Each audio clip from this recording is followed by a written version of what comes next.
Hello, hey Chuck here with another airplane video. I'm gonna stay sitting down. Zoe's not having a good day today, so she's probably gonna stay here with us. I don't know, she's just kind of lonely. Anyways, what I'm gonna talk about today is another soaring plane that I purchased to add to my collection and just finished the build. I haven't done the maiden yet, so I'll add that to this video. If you've seen any of my videos before, you know that I've recently gotten into slope soaring, and this is normally the type of plane I fly. I have a couple of these different sizes. This is the Geronimo from Crash Test Hobby. It's a fairly heavy plane. It's 36 ounces, and the wing loading is about 10 ounces per square foot. So this flies fantastic in 20 to 30 mile an hour wind. When it gets down to 15 mile an hour, I'm really milking it to try to keep it in the air. So in that case, when the winds are not so strong, some of my friends are flying lighter planes and planes with lower wing loading. And mainly what they're flying is this. It's called the Weasel from Dreamflight. Let me hold it back far enough so you can see.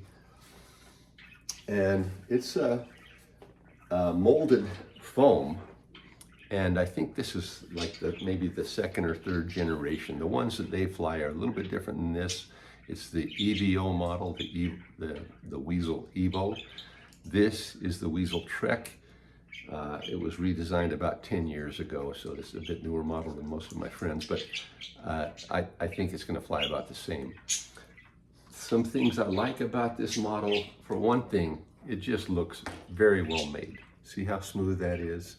It's got molded in pockets for the servos. All this hardware comes with it. It's got molded in horns for the elevons. It's got these carbon fiber reinforcements, and there's one underneath the wing in there which forms the socket to join the wing to the body. Those are also molded in. So great little kit and very well thought out. One nice thing that I really love about this, it might be hard to see, but there's a ABS skid plate here. Seems to be very strong, and it's glued right to the foam. I think that'll allow a lot of strength. Whenever you have a plane like this that's a flying wing and it has a protrusion in the front, that's the weak point. And you often see those broken off, glued back on. I've had them myself that way. But this one looks, I think that's going to help a lot, that really strong undercarriage. What else can I say about it? Oh, I always paint my planes now so that I can have high visibility on the top and different on the bottom, so that I can kind of see the orientation a bit better. My eyes aren't what they used to be. So that explains the high visibility yellow, and this is just spray painted. It looks now better than it will ever look because EPO doesn't hold paint very well, and so it'll scratch up and things, but that's fine. I build the planes for flying, not for show.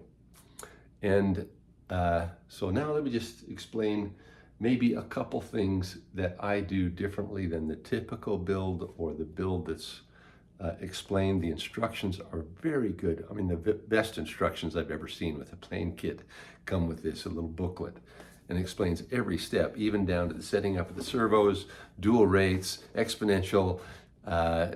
It's really, really good. How to do the test flights.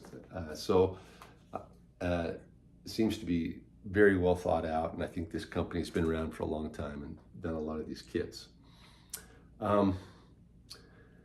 Let's see, first thing is they recommend this Blenderm tape for going over the seams in some places. Now this is not glued together. This kit comes with neo-magnets, and you assemble the wings onto the body with a carbon fiber tube, and you flip them, and the neo-magnets hold it in place. But then they recommend that you get some Blenderm tape, which is a kind of a medical tape. It sticks really well, it conforms to the curved surfaces really well, and you go over some of the seams with that, including the tail. The tail's also put on with neo-magnets. I suppose you could, for better portability, you could take this thing apart and put it back together I will probably never do that. I think most people never will. It's also got neo magnets that hold this hatch on, which is really nice. It holds it on really strongly. So let's see. Oh, I add a double weave, bidirectional weave fiberglass reinforced tape along the front. This is just reinforced packing tape. That's just because this leading edge tends to be the one that takes the abuse on landings. If you hit a stem of a weed or something, it might leave a little mark. So that just gives it a little bit more reinforcement.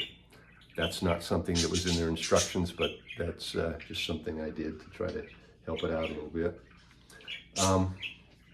So one of the differences between the way I build and the way that they have in the instructions is that I don't use nickel metal hydride anymore, or what do you call it, NiCads, which, I mean, that's great for, especially for gliders, because you put 4 of those together and the voltage is right. You don't need a battery eliminator circuit or anything like that.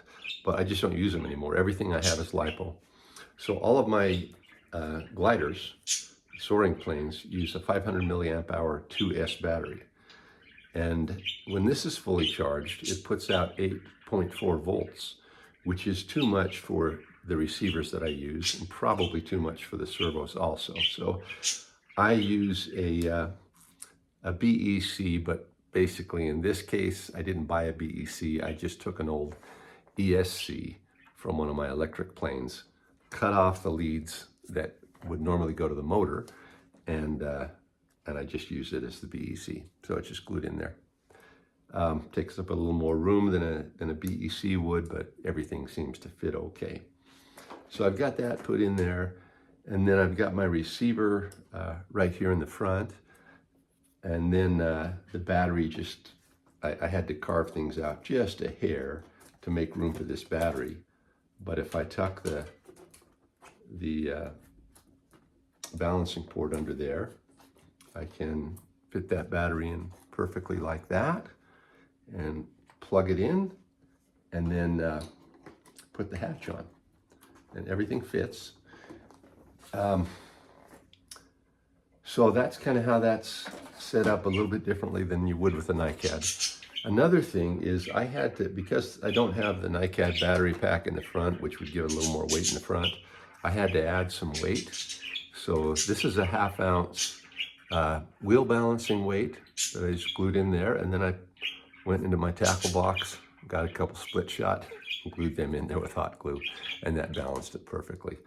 You can see also I put my name and my phone number here, just in case the plane ever flies out of sight and, you know, I don't know, I lose signal or whatever, and someone finds the plane, they can give me a call.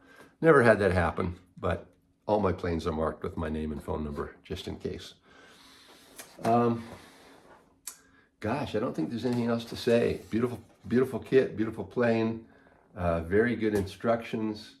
I like everything about it so far. So I'll show you how it flies when I do the maiden. All right, thanks for tuning in.